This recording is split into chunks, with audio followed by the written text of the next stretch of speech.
السلام علیکم، آپ دیکھ رہے ہیں ہو کیا رہا ہے۔ میں ہوں Faisal Abbasi, group editor 92 news. Irshad Ahmed Arif Sahib ساتھ ہیں، شکریہ ارشاد صاحب آپ کا۔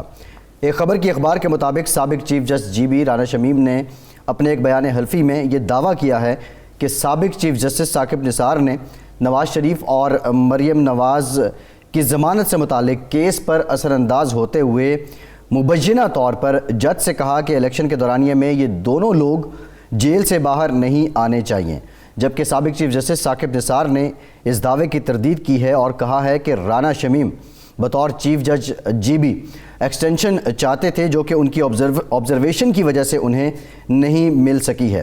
دوسری جانب آئینی ماہرین اور پاکستان کے سابق اٹارنی جنرل انور منصور یہ کہتے ہیں کہ چیف جج جی بی کی ایکسٹینشن ثاقب نثار کے اختیار میں نہیں تھی۔ انہوں نے یہ بھی کہا کہ بیان حلفی کی کوئی حقیقت نہیں ہے جب تک یہ ثبوت فراہم نہ کر دیے جائیں۔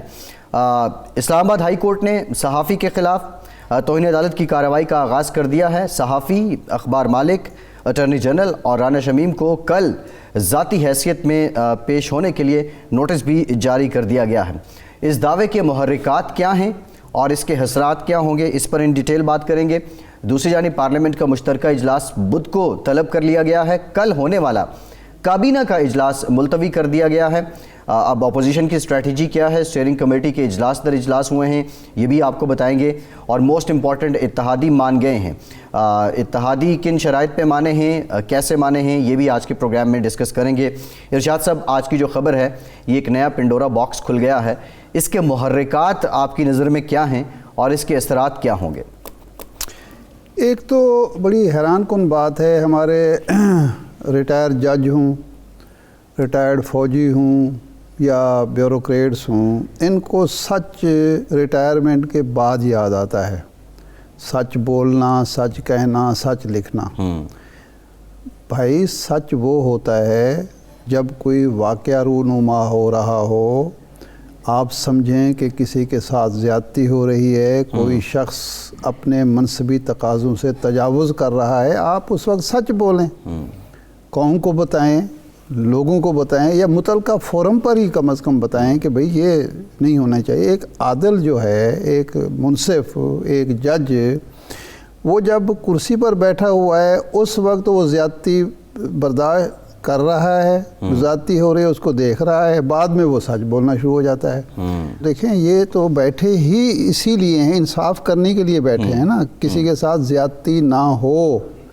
یہ از خود نوٹس کیا ہوتا ہے کہ کوئی زیادتی ہو رہی ہے اور وہ جس کے ساتھ زیادتی ہو رہی ہے وہ بیچارہ اس قابل نہیں ہے کہ وہ عدالت سے رجوع کر سکے کسی وجہ سے بھی، تو ججز از خود نوٹس لیتے ہیں تاکہ اس زیادتی کا ازالہ کیا جا سکے۔ ایک جج صاحب ہیں، چیف جسٹس ہیں گلگت بلتستان کورٹ کے، وہ آج دعویٰ کر رہے ہیں کہ جی ایکسٹینشن تو مجھے دے ہی نہیں سکتے تھے، تو پھر آپ کو کیا خوف تھا جسٹس ثاقب نثار صاحب سے؟ جی اب ثاقب نثار صاحب کا جو ورژن ہمارے سامنے آیا ہے، میری آج ان سے بات ہوئی، میں نے تو ان سے کہا تھا کہ آپ پروگرام میں آئیں، آپ بات کریں، تو انہوں نے کہا کہ نہیں، مناسب نہیں ہے۔ وہ یہ کہتے ہیں کہ موصوف جو تھے خام خواہ کے ایسے معاملات میں بھی یہ فیصلے کرتے تھے یا نوٹس لیتے تھے، ایسے محکموں کو طلب کرتے تھے جس کے وجہ سے وفاقی حکومت کو پریشانی ہو سکتی تھی، پی آئی اے کے حوالے سے، پی ٹی ڈی سی کے حوالے اس طرح کے، تو اس کے فیصلے اور ناقص قسم کے فیصلے کرتے تھے۔ تو میں عموماً اپنی آبزرویشنز میں بھی اور فیصلوں میں بھی لکھ دیتا تھا کہ یہ ٹھیک نہیں ہے اس کی وجہ سے، بلکہ انہوں نے یہ کہا کہ میرے ان آبزرویشنز کی وجہ سے یہ جب توسیع ان کو نہیں ملی، یہ خواہش مند تھے، یہ ثاقب نثار صاحب کا موقف ہے۔ جی، تو جب میں نے ان کی بیگم صاحبہ فوت ہوئیں شمیم صاحب کی، تو میں نے تعزیت کے لیے فون کیا، تو اس موقع پر بھی انہوں نے گلا کیا کہ آپ کی وجہ سے مجھے ایکسٹینشن نہیں مل سکی۔ بہرحال شمیم صاحب جواب دے سکتے ہیں اس کا۔ اب وہ فارسی میں یہ کہتے ہیں کہ مشتے کے بعد از جنگ میں یاد میں آیت برکلہ خود باید زن، کہ اگر وہ مکہ جو جنگ کے بعد آپ کو یاد آتا ہے اپنے ناک پر مارنا چاہیے۔ جی، اب آپ میاں صاحب کو، مریم نواز صاحبہ کو ریلیف دلانا چاہتے ہیں، تو یہ آپ 4 سال کہاں بیٹھے رہے، 3 سال کہاں بیٹھے رہے، اس وقت بولتے آپ کہتے ایک بات۔ دوسرا یہ ہے کہ جو میں نے چینل پہ دیکھا کہ جو بیان حلفی ہے یہ اس نوٹری پبلک سے تصدیق کرائی گئی ہے جو میاں نواز شریف صاحب کے جو ڈاکومنٹس ہوتے ہیں جو بیان حلفی اور وہ میڈیکل ڈاکومنٹس ہوتی ہیں جو جمع کرانی ہوتی ہیں وہ بھی وہی کرتے ہیں. یہ بھی عجیب معاملہ ہے کہ یہ سارا سچ جو ہے وہ ایک خاص لنکڈ ہے اور یہ سچ سامنے آیا ہے. دیکھیں اس میں اگر ہم ہسٹری میں جائیں تو نون لیگ خاصی اس معاملے میں بدنام بھی رہی ہے جو بالخصوص عدلیہ کے معاملات رہے ہیں. آج بھی جسٹس قیوم کا جو حوالہ ہے وہ دیا جاتا ہے. یہ آج پی ٹی آئی دے رہی ہے تو اس سے پہلے پیپلز پارٹی دیتی تھی. وہ ایک سلسلہ تو ان کا جو ہے وہ نہیں یہ تو فیکٹ ہے. دیکھیں پرابلم ہی ہمارے یہاں یہ ہے کہ جو بھی حکمران آتا ہے وہ عدلیہ اور میڈیا کو دبانا اپنا فرض سمجھتا ہے کیونکہ اس کے بغیر اس کی دال اور نون لیگ تو اور میاں سب میڈیا کے کردار پہ ارشاد صاحب بات کریں گے. ایک معاملہ جو سب جوڈس ہے اس پہ یہ ایسی خبر آنا کیا یہ صحافتی اقدار کے مطابق ہے یا اس کے منافی ہے, اس پہ بات کریں گے.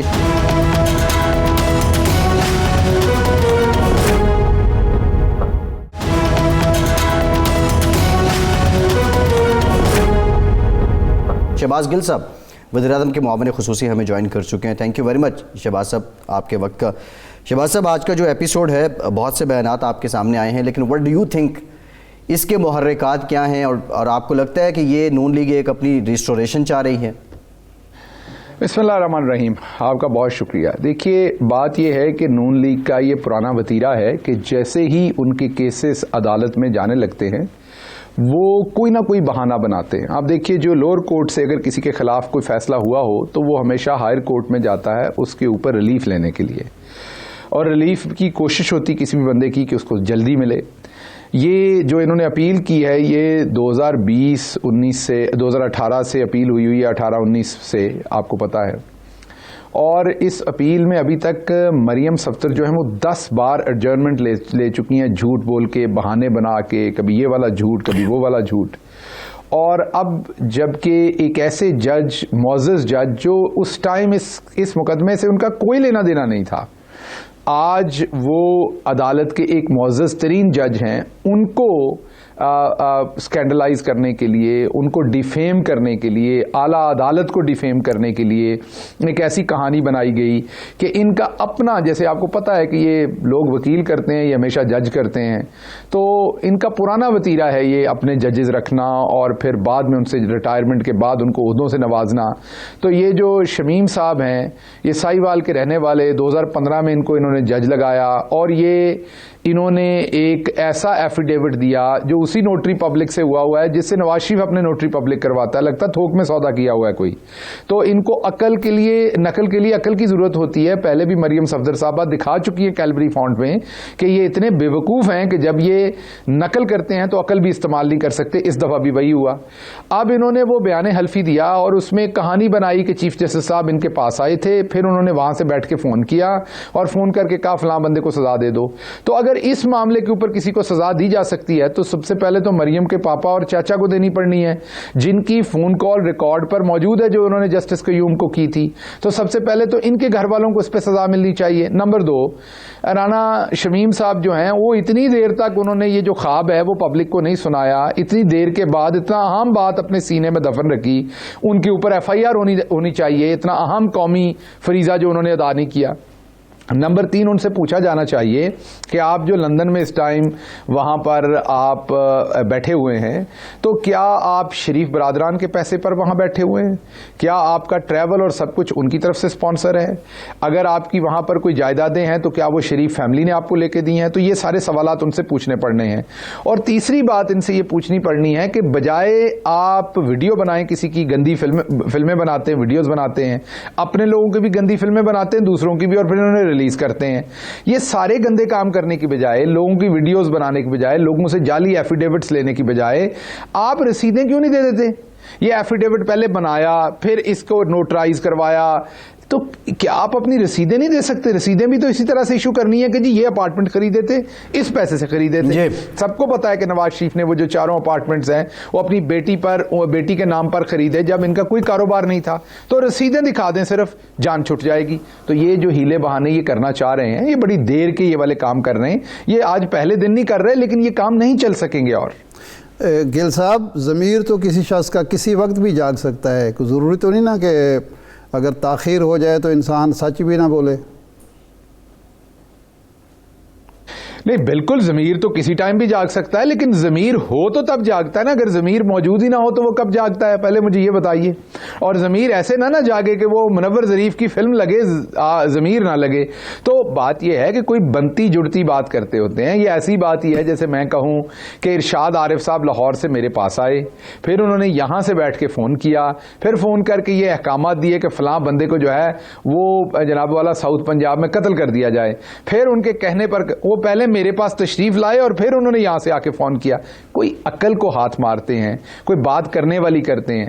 آپ پرسوں وہاں رسیدیں دیں اور کل آپ عدالت میں آپ جواب دیں جو آپ نے توہین عدالت کی. اور ان کا یہ پرانا وتیرہ ہے, یہ پہلے اپنے پسندیدہ جرنلسٹوں سے خبر لیک کر کے ذرائع سے لگواتے ہیں, اس کے پیچھے یہ اس کا پہلے واویلا مچاتے ہیں, پھر ان کے لوگ پیچھے پریس کانفرنس کرتے ہیں. اب کیونکہ ہم ٹرینڈ ہو گئے ان کے جھوٹوں سے, ہمیں ان کا طریقہ واردات پہلے ہی پتہ لگ جاتا ہے. تو آپ دیکھیے کہ اس دفعہ جو انہوں نے یہ کاروائی ڈالنے کی کوشش کی, وہ ان کی پریس کانفرنس سے پہلے ہی ہم فیتی کر چکے تھے, اور پورا میڈیا اس کو پکڑ کے فیتی کر چکا تھا. اس کے پلے کچھ نہیں چھوڑا تھا میڈیا نے, سارے کے سارے میڈیا نے, سوائے اکا دکا چینلز کے جو ساتھ مل کے یہ کمپین کر رہے تھے. تو اب ساری عوام, میڈیا, ہم تمام لوگ ان کی ساری طریقہ واردات کو, اور ان کا ضمیر جو جاگتا ہے وقت گزرنے کے بعد, یہ وہ ضمیر جاگنے کو ہمیں اندازہ ہے کہ یہ ضمیر کو کیسے جگاتے ہیں. یہ ضمیر کو جھٹکے لگاتے ہیں, اور وہ جھٹکے کس چیز سے لگاتے ہیں وہ سب کو پتا ہے. تو جب ضمیر کو جھٹکا لگتا ہے تو پھر وہ ضمیر اچانک کس چیز سے لگاتے ہیں گل صاحب, کس چیز سے جھٹکا لگاتے ہیں؟ ضمیر کیسے جگاتے ہیں یہ جی؟ ضمیر کو ایک جگاتے کس طرح سے ہیں, جھٹکے کس طرح سے لگاتے ہیں, کوئی خاص میکنزم؟ وہ اب مجھے نہیں پتا, وہ تو ان سے پوچھنا پڑنا جن کا مردہ ضمیر یہ جگاتے ہیں, کیونکہ وہ تو مردہ ضمیر ہے نا. کہ اگر ایک بندے کے سامنے, آپ مجھے بتائیے ارشاد صاحب, آپ کسی کے دفتر جائیں اور وہاں پر یہ بات ہو رہی ہو کہ فلاں کو سزا دے دیں, جو بھی شخص ضمیر رکھتا ہے وہ آ کے باہر بولے گا نہیں, وہ کسی کو خط نہیں لکھے گا, وہ اس شخص کو نہیں روکے گا, وہ میڈیا کو نہیں بتائے گا. وہ پہلے اتنے سال چپ رہے گا, پھر اچانک وہ لندن پہنچ جائے گا, پھر اچانک وہ ایفیڈیوٹ لکھے گا کیلیبری فونٹ میں, پھر وہ اچانک جو ہے, میرا خیال ہے وہ کیلیبری فونٹ ہی ہے, کریکٹ کر لیتے ہیں, ہو سکتا ہے کوئی اور ہو, لیکن مجھے لگتا ہے وہ کیلیبری فونٹ ہی ہوگا. اور پھر اسی نوٹری پبلک سے وہ نوٹرائز کروائے گا, پھر ان کی اما پر اسی ایک میڈیا گروپ سے وہ پبلش ہوگا جس سے پہلے شریفوں کی ساری سٹوریز پبلش ہوتی ہیں. تو کیا یہ ایک بڑا کلیئرلی نظر نہیں آ رہا کہ مردہ ضمیر کو جگانے کی کوشش کی جا رہی ہے؟ اب وہ زور کا جھٹکا دھیرے سے یہ کیسے لگاتے ہیں یہ تو پتہ کرنا پڑے گا. اچھا گل صاحب, یہ تو اب کل چونکہ سماعت ہوگی اس کیس کی, پتہ چل جائے گا عدالت کے سامنے, دودھ کا دودھ پانی کا پانی لازماً ہوگا. ایک ایشو جو آپ نے مشترکہ اجلاس ملتوی کیا تھا کہ اپوزیشن سے ہم نے مشاورت کرنی ہے, اپوزیشن کا تعاون حاصل کرنا ہے, اور انتخابی اصلاحات پہ ہم نے اپوزیشن کے ساتھ مل جل کے چلنا ہے. اب پھر آپ نے پرسوں اجلاس بلا رہی ہے بدھ کو, تو کیا اپوزیشن کے ساتھ مشاورت آپ کی مکمل ہو گئی ہے اور آپ اتفاق رائے سے کوئی قوانین لا رہے ہیں, یا صرف اتحادیوں کا تعاون ملنے پر آپ یک طرفہ پھر کارروائی کرنے لگے ہیں؟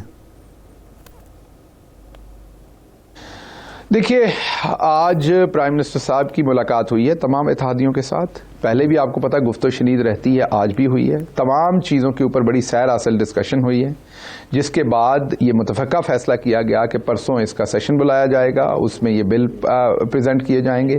اپوزیشن کو ہم بہت مدت سے کہہ رہے ہیں, یہ تو سالوں سے بات چل رہی, کو آج کی بات تو نہیں ہے, اب تو یہ مہینوں کی بات نہیں, سالوں پہ چلی گئی ہے. ان کو ہم بہت دیر سے کہہ رہے ہیں, اگر وہ ہمارے ساتھ کوآپریٹ کرنا چاہتے ہیں بسم اللہ. ہم چاہتے ہیں کہ اتفاق رائے سے ہو, ہم چاہتے ہیں کہ الیکشن کے اندر جو ہر دفعہ الیکشن کے اندر دھاندلی کا رونا رویا جاتا ہے اس کو ونس فار آل ختم کر دیں. ہم چاہتے ہیں کہ الیکشن میں ٹرانسپیرنسی ہو, لیکن وہ لوگ جو ہمیشہ دھاندلی سے الیکشن لڑتے ہیں اور جیتتے ہیں وہ اس کے خلاف ہیں. تو ہم بل لا رہے ہیں, میرے خیال میں تو تمام اپوزیشن کے لوگوں کو بھی اس پہ ووٹ دینا چاہیے. یہ تو ایک اچھا کام ہے. کتنا اگر آپ کیا اپنے گیا گاؤں میں اپوزیشن پانی کے لوگوں سے گل صاحب؟ یہ لاسٹ جو اجلاس ملتوی ہوا اس کے ہونے کے بعد کیسے اپوزیشن کو انگیج کرنے کی کوشش کی گئی؟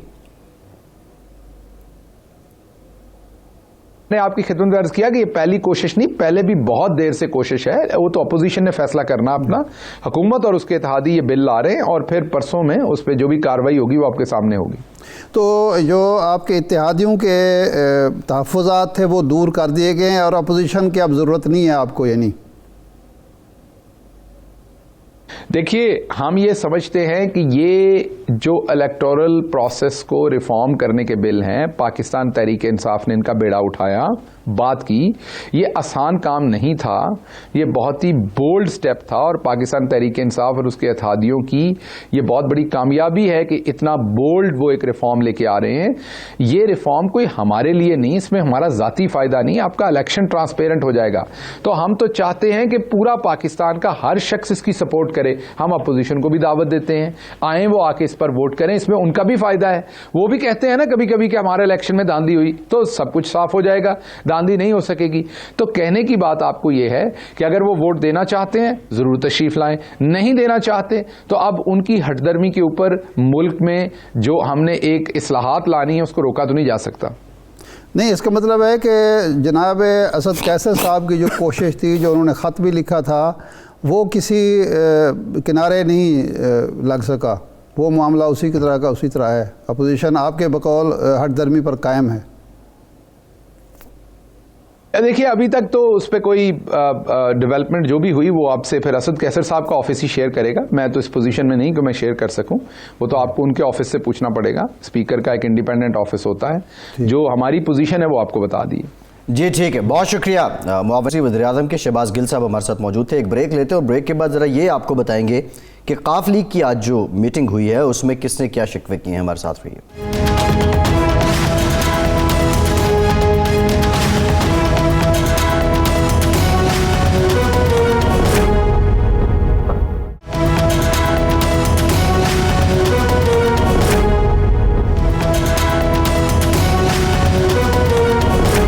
بریک کے بعد ایک بار پھر سے آپ کو خوش آمدید کہیں گے۔ ہمیں جوائن کیا ہے مسلم لیگ نون کے سینئر رہنما ہیں، سینئر پارلیمنٹیرین ہیں خرم دستگیر صاحب نے۔ تھینک یو ویری مچ خرم صاحب، آپ کے وقت کا آپ کی طرف آتے ہیں۔ ارشاد صاحب، مسلم قاف کی آج جو بیٹھک ہوئی، طارق بشیر چیمہ صاحب نے کہا جی ہم تو یہ اس حکومت کی کارکردگی کا بوجھ نہیں ڈھو سکتے، مزید نو مور، لیکن پرویز الہی صاحب، مونس الہی صاحب جو رپورٹ ہوا ذرائع سے، انہوں نے کہا جی ہم وسیع تر مفاد میں ان کا مزید ساتھ دیتے ہیں۔ اتحادی ایک دم کیا مان گئے یا اپنی کچھ شرائط تھیں وہ منوانے کے بعد مان گئے یا پھر غیر مشروط مان گئے؟ ارشاد صاحب آپ کو کیا لگ رہا ہے؟ نہیں، یہ اتحادی جو ہیں یہ اتنی کچی گولیاں کھیلنے والے نہیں ہیں، غیر مشروط والی تو بات نہیں ہے۔ اب ایم کیو ایم نے، مسلم لیگ قاف نے اور جی ڈی اے نے کیا شرائط منوائی ہیں، کیا فرمائشیں ان کی پوری ہوئی ہیں، یہ تو وقت کے ساتھ ساتھ پتہ چلے گا کہ کیا ہوا ہے، لیکن کچھ نہ کچھ ہوا ہے۔ اس میں جو تعجب خیز بات یہ ہے کہ اسد قیصر صاحب نے جو انیشیٹو لیا تھا اپوزیشن کو ساتھ لے کے چلنے کا، اپوزیشن سے مشاورت کا، اور اعلان بھی یہی ہوا تھا، وہ آج جو اعلان ہوا ہے اس میں اپوزیشن کا کہیں ذکر نہیں ہے، اتحادیوں کا ذکر ہو رہا ہے۔ اب یہ کل شام تک پتہ چلے گا یا پرسوں پتہ چلے گا کہ اتحادی بھی کس حد تک مطمئن ہو گئے ہیں اور کس بنا پر مطمئن ہو گئے ہیں، کیسے انہیں اطمینان ہو گیا ہے کہ اب جو اے وی ایم مشینیں ہیں وہ بالکل صحیح رزلٹ دیں گی اور جو اصلاحات ہیں اس کے نتیجے میں غیر جانبدارانہ اور منصفانہ انتخابات ہو جائیں گے۔ یہ بھی پتہ چل جائے گا، آہستہ آہستہ پتہ چلے گا۔ لیکن ہم خرم دستگیر صاحب سے یہ پوچھیں گے کہ اپوزیشن کی اب کیا پوزیشن ہے؟ بظاہر تو یہ لگ رہا ہے کہ اب ان کو ضرورت نہیں رہی آپ کی، اور وہ جو انیشیٹو لیا تھا اسد قیصر صاحب نے وہ ختم ہو گیا ہے۔ تو اب آپ کی پی ڈی ایم کی اور مسلم لیگ نون کی پالیسی کیا ہوگی پرسوں کے اجلاس میں؟ شکریہ ارشاد صاحب۔ ایک دفعہ پھر ثابت ہوا ہے کہ عمران خان کی جو جبلت ہے، جو انسٹنکٹ ہے، وہ فاشسٹ ہے، اور لہٰذا بیچ میں جب ان کو مشکل پڑتی ہے تو پھر انہیں اچانک رواداری اور اپوزیشن سے گفتگو یاد آ جاتی ہے۔ پھر جیسے ہی شاید غالباً ان کو احساس ہوا ہے آج کہ ہم نمبر پورے کر سکتے ہیں، یا انہیں گمان ہوا ہے، تو انہوں نے اجلاس بلا لیا ہے جوائنٹ سیشن کا، لیکن یہ بڑے سیریس ایشوز ہیں ان کے اپوزیشن کے ساتھ. تو یہ جو جوائنٹ سیشن ہے اس میں ہم بھی تیاری کر رہے ہیں پچھلے ایک ہفتے سے. ہمیں بھی اللہ تعالیٰ کے گھر بڑی امید ہے کہ ہم حکومت کو روکنے میں کامیاب ہو جائیں گے، کیونکہ الٹیمیٹلی فرق جو ہے وہ 8 ووٹوں کا ہے، اور 8 ووٹوں میں نہ صرف حکومت کے اپنے لوگ بلکہ ان کی جو اتحادی جماعتیں ان کے لوگوں سے بھی اپوزیشن کا مکمل رابطہ ہے، اور ہم بھی کوشش کر رہے ہیں. خرم صاحب یہ 8 ووٹ جو ہیں، یہ 8 ووٹ حرکتیں، خرم صاحب یہ آپ نے 8 کا جو فرق بتایا ہے یہ بڑا تعجب انگیز ہے. پہلے بھی 8 ووٹ جو تھے وہ اس کی وجہ سے حفیظ شیخ صاحب کو رخصت ہونا پڑا، تو اب بھی کوئی وہی 8 کا چکر تو آپ نہیں چلا رہے؟ کوئی لکی نمبر ہے 8 اپوزیشن کے لیے؟ نہیں، چکر نہیں ہے. چکر یہی ہے کہ جب آپ نے دیکھا کہ اس میں جو ایک مثبت پیش رفت پچھلے ہفتے میں یہ ہوئی کہ اپوزیشن تمام یکجا ہو گئی جو مارچ سے منتشر تھی. پاکستان پیپلز پارٹی اور ANP دوبارہ سے PDM کے قریب آئے ہیں، اور پارلیمان کی اپوزیشن میں ایک مکمل طور پر اتحاد ہے اس وقت اس حکومت کو شکست دینے کے لیے، جس کے نتیجے میں آپ نے یہ بھی دیکھا کہ پچھلے منگل کو 2 دفعہ ہم نے اپنی عددی اکثریت کی بنیاد پر قومی اسمبلی میں حکومت کو، چاہے لیکن دیکھیں وہ تو آج بھی کورم پوائنٹ آؤٹ کیا، لیکن پھر اپوزیشن نے حکومت کو شکست دی. جی خرم صاحب، آج بھی کورم پوائنٹ آؤٹ کیا گیا برجیز طاہر صاحب کی جانب سے، پھر کورم پورا نکل آیا. بہرحال یہ جو 8 آپ بہت کیلکولیٹڈ بات کریں، نہیں تو یہ بڑی اچھی بات ہے نا جی. وہ کہتے ہیں کہ اپوزیشن کی جو تندی باد ہے اس نے حکومت کو بھی مجبور کیا ہے کہ وہ بھی اپنے نمبر پورے کریں. تو یہ آسان تو کبھی بھی نہیں ہوگا، لیکن یہ کہ ہم بھی کوشش کر رہے ہیں، وہ بھی کوشش کر رہے ہیں. دوسرا یہ کہ جو EVM کا معاملہ ہے، EVM کا معاملہ صرف یہ ہے کہ صرف آپ نے اس کے کانسیپٹ کو اپروو کرنا ہے. حکومت آپ کو بھی، میڈیا کو بھی اور عوام کو دھوکہ دے رہی ہے کہ جی ایک ہی EVM ہے جس کی بنیاد پر اپروو ہو گیا تو سب ہو جائے گا. نہیں، ابھی اس کی ٹیکنالوجی کے اوپر، اس کے جو سافٹ ویئر ہے اس کے اوپر، اس کے مختلف عمل جو ہیں ان کے اوپر ابھی الیکشن کمیشن پاکستان میں بہت طویل اور صبر آزما گفتگو ہونی ہے. لیکن ہماری کوشش یہ ہوگی کہ اس تک پہنچنے سے پہلے ہی اس کو جو جوائنٹ سیشن ہے وہ مسترد کر دیں انشاءاللہ. یہ بتائیں کہ خان صاحب کوئی سرپرائز دینا چاہتے ہیں یا آپ کوئی سرپرائز دینا چاہتے ہیں پرسوں؟ کچھ سرپرائز جی بھی ہو سکتی ہے؟ سرپرائز اپوزیشن کی طرف سے آئیں گے. نہیں، خان صاحب کے پاس اب جو انہوں نے حاکمیت کا جو جنازہ نکالا ہے اس کے بعد ان کے پاس اب سرپرائز دینے کی صلاحیت ختم ہوگی. سر ان کے پاس اب یہی صلاحیت ہے کہ پیٹرول 8 روپے بڑھا دیں، گھی 50 روپے بڑھا دیں، جو ہے چینی جو ہے وہ خرم صاحب سرپرائز تو کسی بھی صورت میں دیا جا سکتا ہے، لیکن پاکستانیوں کو 150 روپے ہی مل رہی. ہاں، تو ان کے پاس اب سرپرائز نہیں ہے. وہ صرف اب اپنی اس ڈوبتی کشتی کو سہارا دینے کی کوشش میں ہے، یا اگر میں وہی استعارہ آگے لے کر جاؤں تو اس ڈیڈ باڈی کو اسٹیرائڈ لگا کر آگے چلانے کی کوشش میں ہے، لیکن اب یہ ممکن نہیں رہا. اچھا یہ فرمائیں کہ یہ جو اسٹیئرنگ کمیٹی کا آپ کا اجلاس ہوا، آپ نے پھر جوابی خط بھی لکھا، تو حکومت یہ تاثر دے رہی ہے کہ اپوزیشن بالکل بات چیت کے لیے، مشاورت کے عمل کو آگے بڑھانے کے لیے تیار ہی نہیں ہے. ہم کیا کریں؟ ایک بات. دوسرا یہ ہے کہ جب وہ اتحادیوں سے مطمئن ہیں تو ظاہر بات ہے اپنے ممبران سے بھی مطمئن ہوں گے خان صاحب، اسی لیے اجلاس بلایا ہے. تو آپ کی امیدیں ان کے اتحادیوں سے وابستہ ہیں یا تحریک انصاف کے کچھ ممبران سے وابستہ ہیں جس کا آپ سرپرائز کی بات کر رہے ہیں؟ جی ہماری امیدیں تو دونوں سے وابستہ ہیں. ان کے PTI کے اندر بھی ایسے کچھ لوگ ہیں جو، دیکھیں یہ نالا عمران خان سے نہیں ہے، یہ منتخب نمائندے ہیں جو اب اپنے حلقوں میں عوام کا سامنا کرنے کے قابل نہیں رہے.